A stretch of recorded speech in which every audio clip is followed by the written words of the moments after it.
In this video, we'll be talking about B2B cold email response rates based off a Belkins 2023 study. From key takeaways, in-depth follow-up stats, all the way to who is most likely to respond to your emails and more, we cover quite a lot in this video.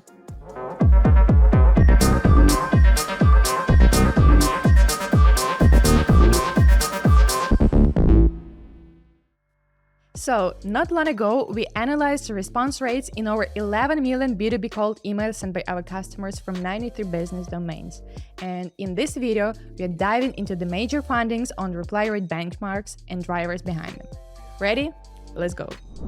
I want to do something a bit different and start off right away with 5 takeaways because honestly, the rest of the video is filled with value and I sincerely wanted to stay logged in. So first up, to get one B2B lead, you actually need to send around 306 emails. Takeaway number 2. The average cold email response rate is 7%, with the average open rate being 36%. Moving on, we found that reaching out to 2 to 4 people from one company gives the highest reply rate of 7.8%. Takeaway number 4. Emailing 5 to 10 target contacts from the same organization drops your response rate from 6.1 to 2.5%. And last but not least, sending cold B2B email sequences to 240 to 500 people results in average 10% reply rate. It's nice to study your efforts and be able to walk away with insights like this. Am I right or am I right? Next up on our agenda is follow-ups and how they impact response rates. When it comes to following up with your prospects, it's crucial to strike a balance between being neither too pushy nor indifferent.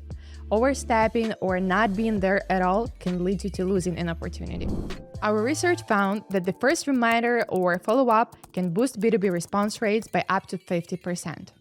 Analyzing the top 20% of the highest performing campaigns of our clients, we discovered that 220% more people answered emails after the first follow-up. Unlike the first follow-up, the second one, which is technically the third email in a sequence, brings only 9% more responses. The fourth email in your sequence starts actually to work against you, even if you send it after a few weeks. The third B2B follow-up results in 20% fewer responses than the initial email. This means if you had 10 replies after the first email and 15 after the second one, now you'll have just 8. Now that we know a bit more about the follow-up results, let's actually talk about the best time to send these follow-ups. For follow-up 1, straight and simple, the best time to remind your prospect about yourself is in between 2 and 5 days after the opening cold email. We noticed that following up within 1 day decreased the response rates by 11%, and postponing the next step for 5 days or more took the response rates down by 24%. So for the first follow-up, stick to between 2 and 5 days. Trust me. By the way, quick sidebar. In case the question, what's the optimal sequence length might have popped into your head at one point or the other, our analysis revealed that the highest response rate of 9.2% came from 3 emails in a sequence. Sending the fourth one, which is the third follow-up, reduced the number of responses by 35%. The fifth one gave a slight increase, but after it, the replies tend to go down, showing only a 3% rate for 10 emails in one cadence. Okay, back to timing. Our study showed that people are more likely to reply to emails in the morning, roughly between 7 a.m. and 12 p.m.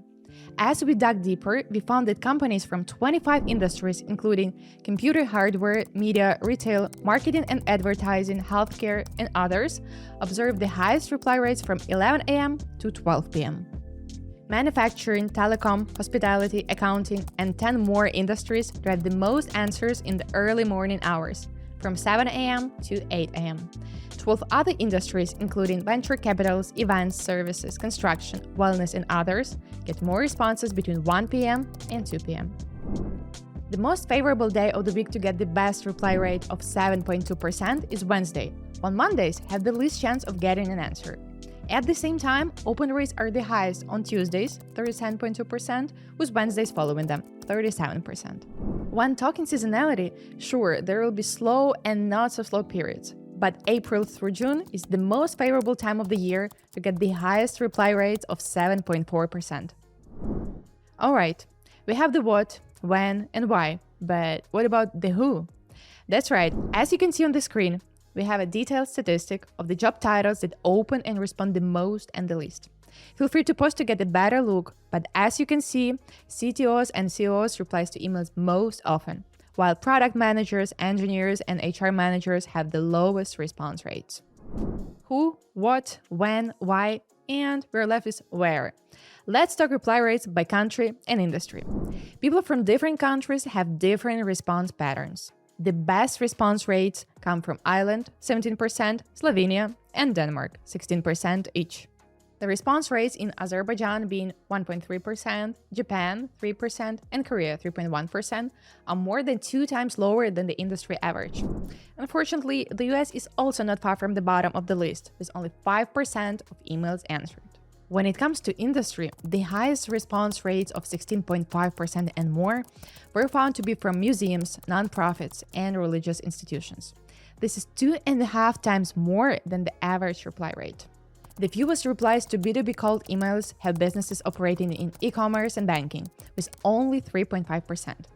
At the same time, banking, utilities, defense and space, and insurance workers shows the lowest open rate of less than 30%.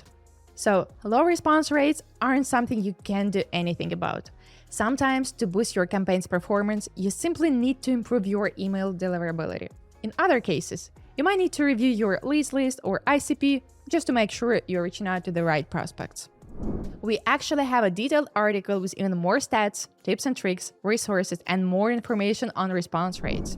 So, if you want to give it a read, check out the link in the description box below. Thanks for watching, and I'll see you all in the next one.